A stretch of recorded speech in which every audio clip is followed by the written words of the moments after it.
Allahu xhallahu të ndërua vëllezër, nga kujdesi i tij për njerëzit është një dërguar pejgamber.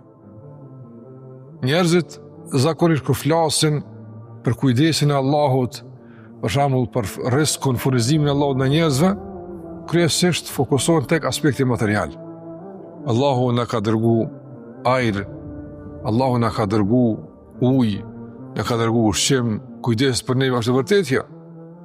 Mirë po, nëse mediton Kur'anin do të gjesh se kujdesi më i madh i Allahut për njerëz është dërgimi i pejgamberëve dhe zbritja e librave.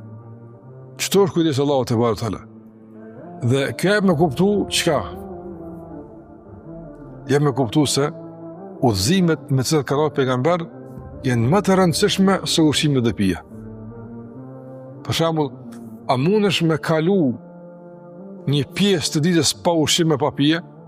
Mundesh, në agjërojmë, ka njëre agjërojmë 15 orë, 16 orë, ka vene ku njëre agjërojmë 20 orë.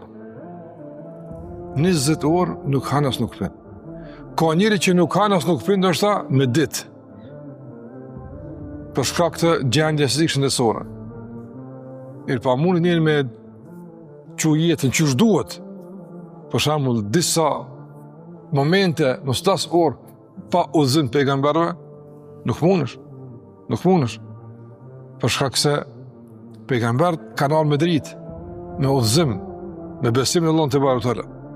Për ne për shembull, me mbyll sytë me thonë, çka nëse një orë bovakia, krejt që ka kodbe me islam i harroj. Hizdi as kush o Zoti, as pejgamberi, as. A ke pasit e menaj thush, e u dhe bila qosh, jo kjo s'bën me ndodhë. Së ne parani musliman që me pas momente gjatë ditës që kur fal lidhi me Zotin s'ka heq, as din me përmen, as din me madhnu, as din me madhru, kur që zin, që kështë të konë jetë atina? Një orë me konë veç, pa në me konë një ditë, 2 ditë, të merë rëpëta. Prandaj pejgamber ka nërë me qëta, që na me qenë të lidhur vazhdimisht me Allahun te barekualla. Të njerëzit kur nuk kanë qenë të lidhur me Allahun te barekualla, e kanë humbur rrugën.